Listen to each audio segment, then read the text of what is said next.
제일 뭐니 해도 흉터예요, 흉터. 흉터에 미치는 인자들을 제가 하나하나 설명드리다 보면 이 채소 침습 갑상선 저절술이 흉터에 얼마나 좋은지를 알 수 있습니다.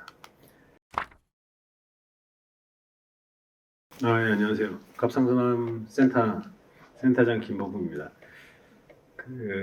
저는 사실은 이제 작은 갑상선암은 뭐 사실은 별 큰 관심이 없고요.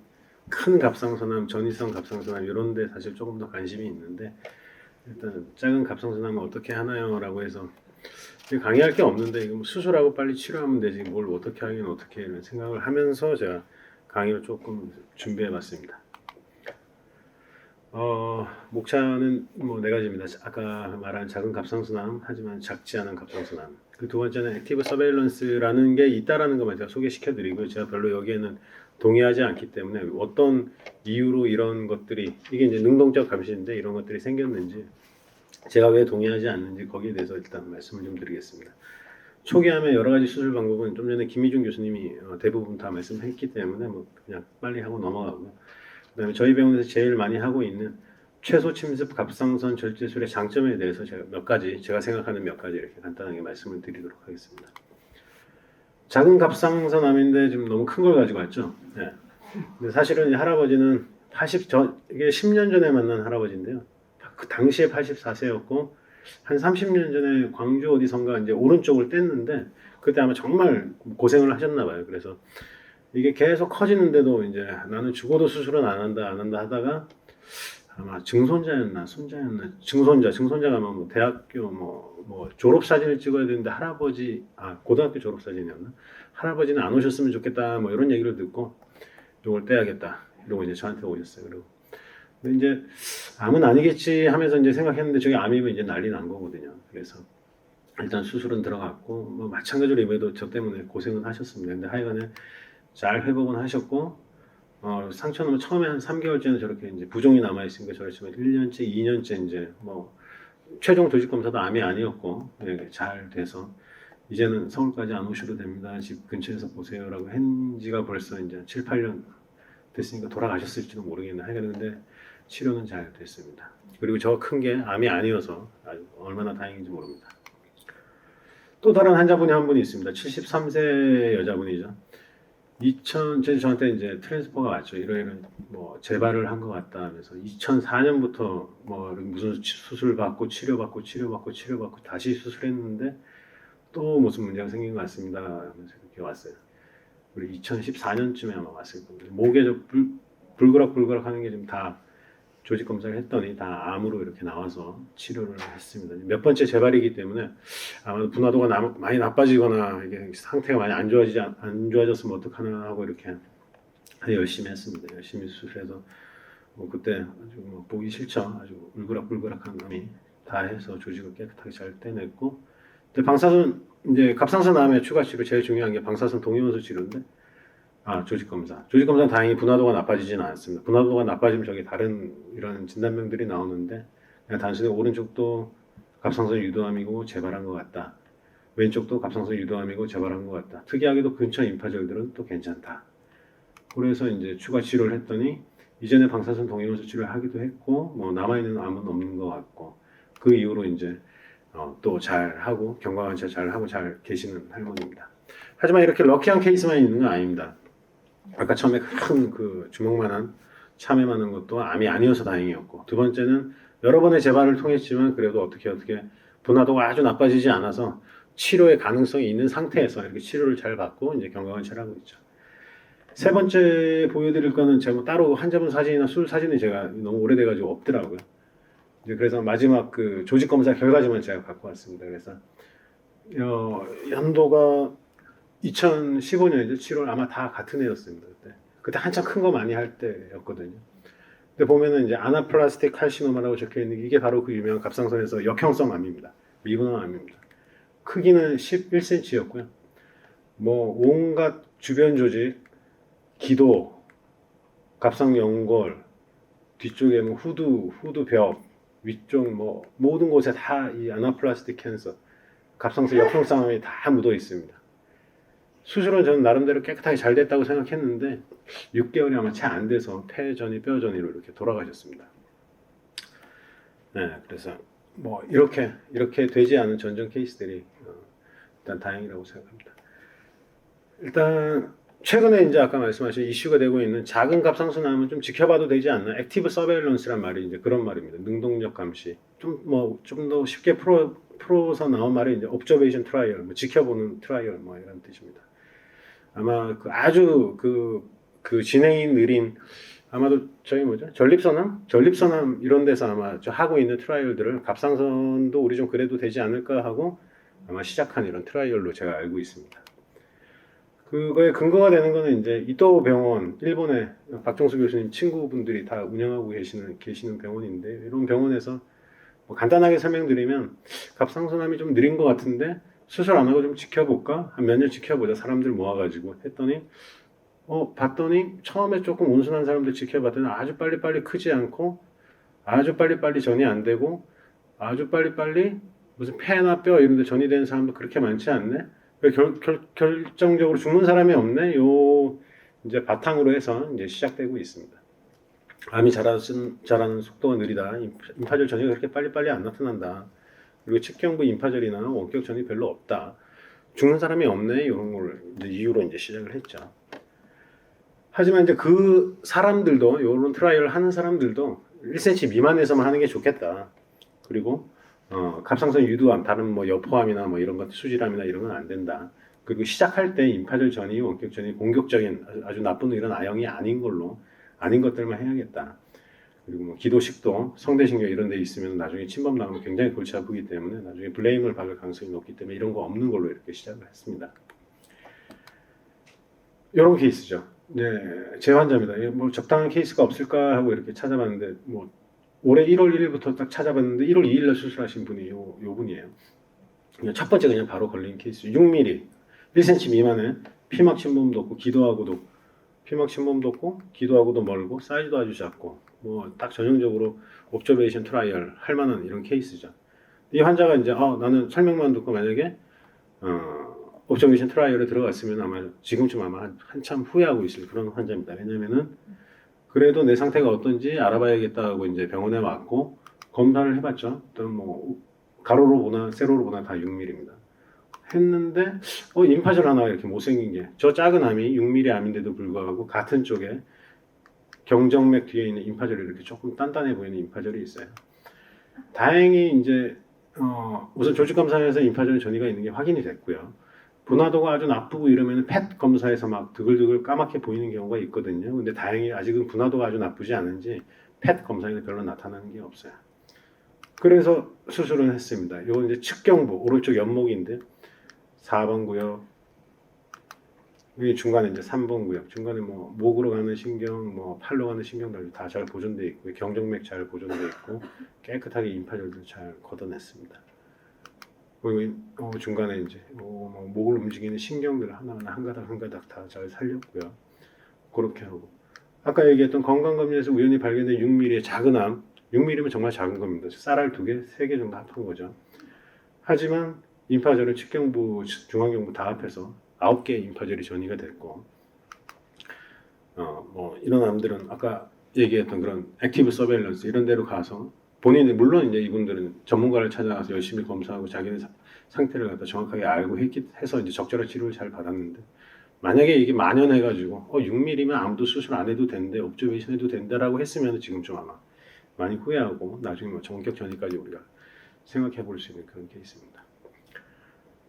이분도 건강검진에서 우연히 발견된 케이스입니다. 이분은 뭐 바로 어제 수술한 사람입니다. 건강검진에서 우연히 발견됐고 아무런 증세가 없습니다. 근데 목은 아주 뭐 감자밭입니다. 우리 임파절이 커져서 전이가 많이 되면 감자밭이라는 표현을 많이 씁니다. 여기 부위에 있는 이 큰 임파절은 침샘 바로 위에 있는 임파절입니다. 여기 하얗게 보이다가 끊어지는 게 경동맥이거든요. 경동맥을 완전히 둘러싸고 있는 임파절이 있습니다. 반대쪽 중앙경부에도 임파절이 있고요. 여기 밑에는 여기 이제 종격동, 폐 사이에 있는 종격동으로 들어간다 임파절 전이가 있습니다.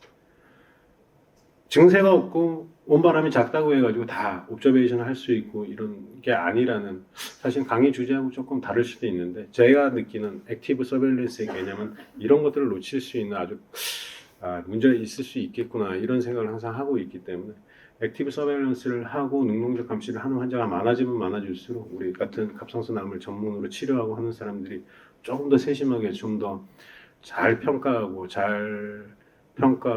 환자를 또 잘 설명하고 잘 설득하고 치료에 잘 이르게 해줘야겠구나라는 생각이 제 이 강의를 준비하는 그런 생각이 많이 들었습니다. 저는 이제 오늘 저희 병원에서 가장 많이 하는 최소 침습 갑상선 절제술입니다. 최소 침습이라는 말이면은 사실은 이제 절개 범위가 제일 작은 뭐 그런 의미로 받아들이시는 분이 많은데요. 사실 저는 이제 그것보다는 목 안에 여러 가지 어떤 그 침습적인 트라우마를 많이 안 주면서 저희가 근육 사이사이로 잘 비껴 들어가서 갑상선에 접근해서 물론 절개도 줄어들긴 합니다. 근데 절개는 저는 아주 방점을 찍진 않고요. 그 안쪽에 아주 깨끗하게 잘 수술하고 나올 수 있는 수술법이라고 생각이 드는 수술입니다. 최근에 최소 절개 수술이 저희 병원에서 아주 많아진 이유 하나가 수술 범위에 대한 변화가 많이 생겼습니다. 2009년이 이제 갑상선 수술 범위, 갑상선에 대한 진단을 어떻게 하고 평가를 어떻게 하고 매니지를 어떻게 하고 수술을 어떻게 하고 얼마만큼 수술하고 이런 거에 대한 이제 전체적인 이제 바이블 같은 가이드라인이 이제 ATA 가이드라인입니다. 미국 갑상선 학회에서 이렇게 정하는 가이드라인인데 처음에 나온 건 2006년도고요. 이제 2009년도에 이제 이때가 제가 처음 갑상선을 전문을 시작한 그 해인데 2009년도에 이제 처음으로 리바이스가 한번 돼서 이렇게 갑상선을 수술하는 게 좋겠고 범위 설정을 하는 게 좋겠다라고 나왔던 이제 그게 아주 이슈가 됐던 그런 논문입니다. 그래서 그때는 아주 지금 생각해보면 말도 안 되는 치료를 했습니다. 이게 불과 10몇 년 전인데도 그때는 어땠냐면은 1cm 이상의 갑상선암이면 다 떼는 게 좋겠다. 전절제하는 게 좋겠다.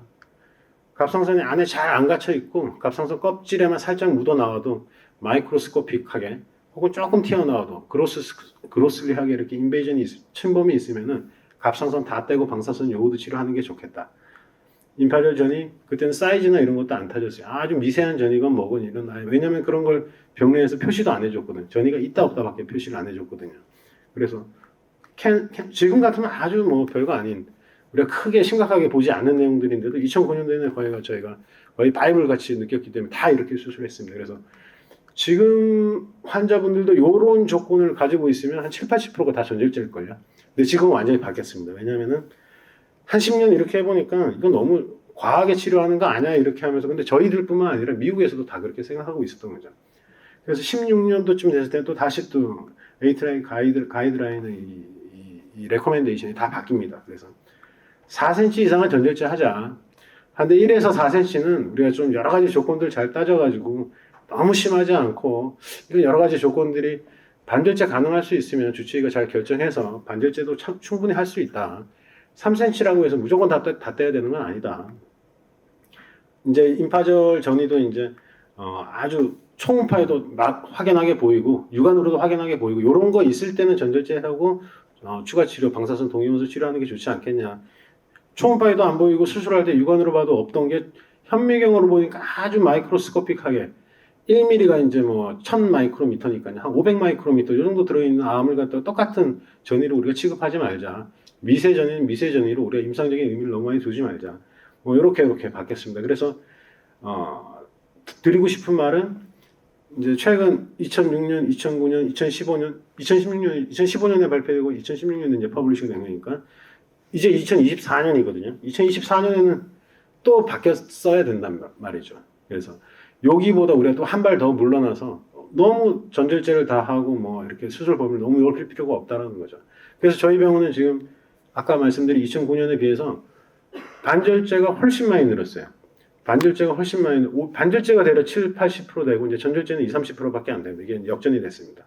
그 중에 또 하나가 박정수 교수님도 하시고 계시는 반대쪽에 조금 애매한 게 있을 때는 아까 김희준 선생님이 설명한 한쪽은 캔서가 있으니까 다 떼고 반대쪽에 진짜 남겨도 되는지 안 남겨도 되는지 이런 조금 수고스럽지만 수술하면서 이렇게 결절 같은 거 확인도 하고 이렇게 하면서 어떻게든 남길 수 있는 남자는 남기려고 갑상선을 남기려고 이렇게 하고 있죠.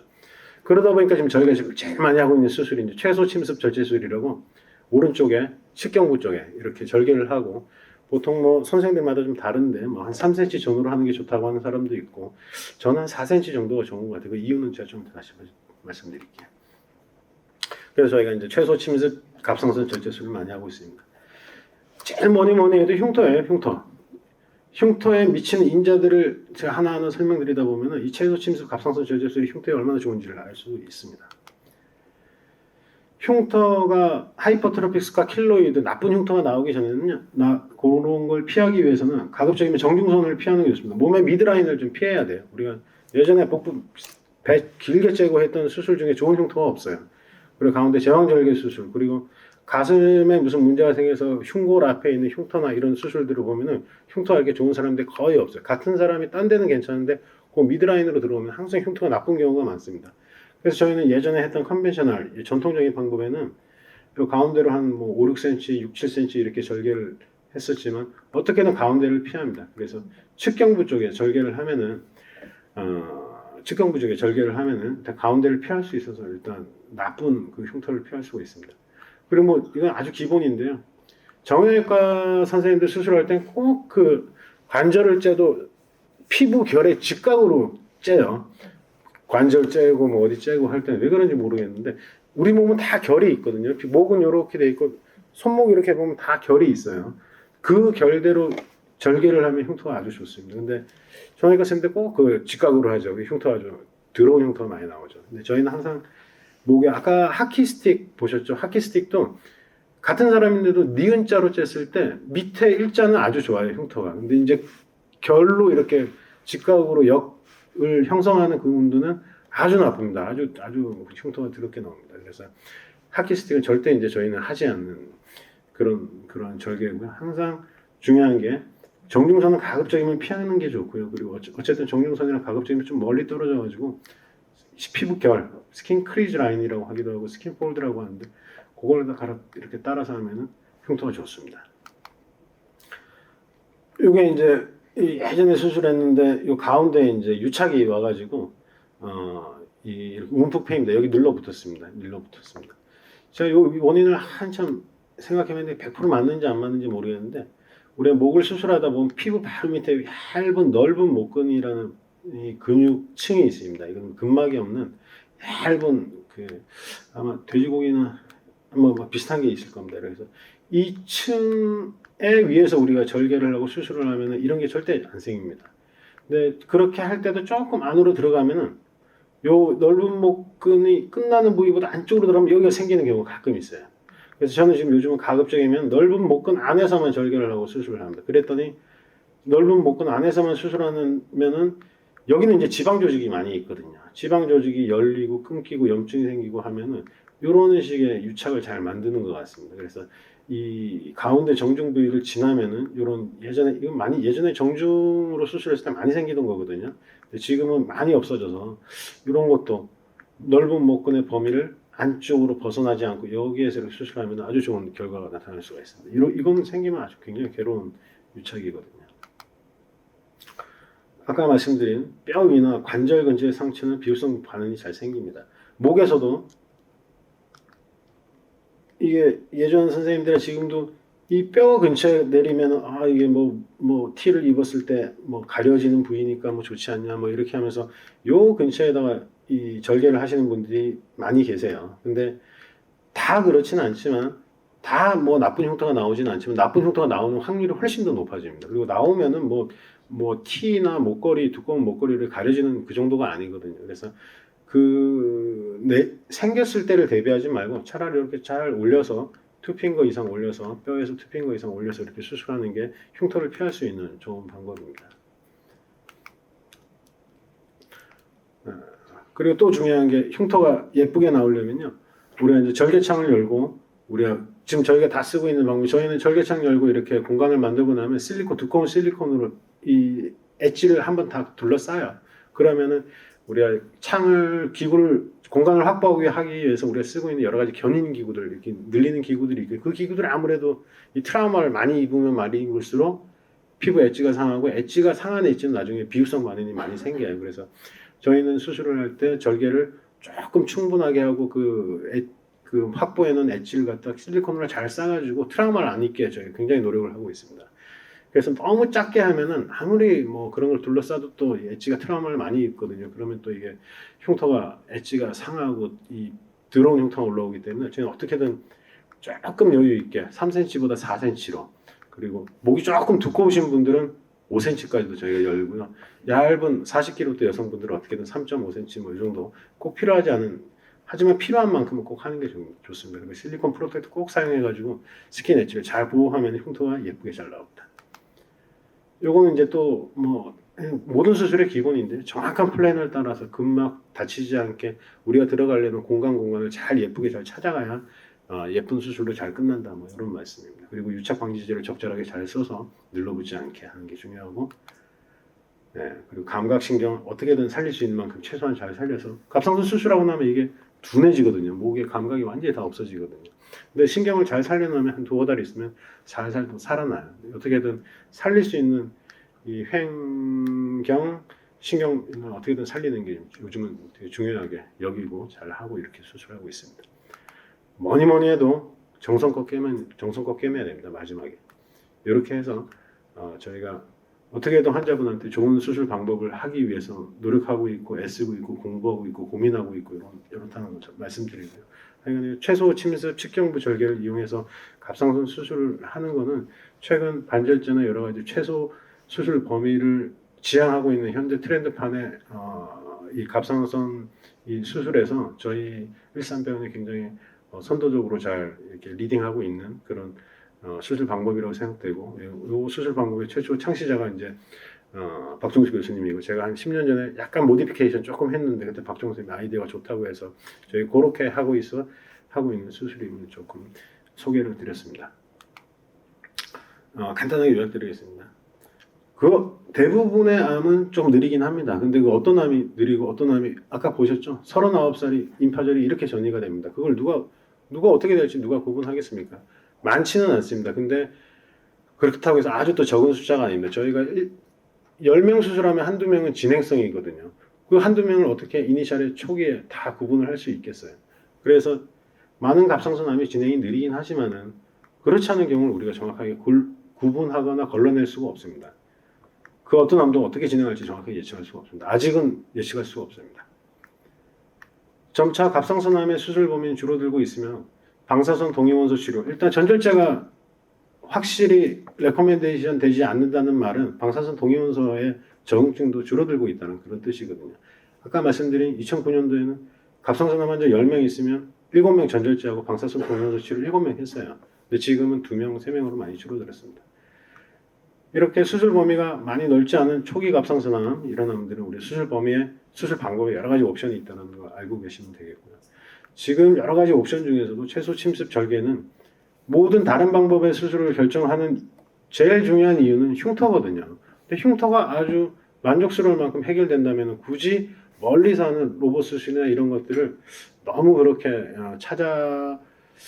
김희준 선생님 죄송합니다. 너무 그렇게 뭐 찾지 않아도 되지 않을까, 그렇게 생각이 됩니다. 그래서 지금은 저희 환자분들 굉장히 만족해요. 최소 침습, 갑상선 절제 수리, 흉터 때문에 고민받는 사람들 거의 별로 없거든요. 그래서 저희 병원에선 최신 트렌드에 맞게 아주 좋은 수술 방법으로 환자분들을 치료하고 있다, 이렇게 말씀드리고 싶습니다.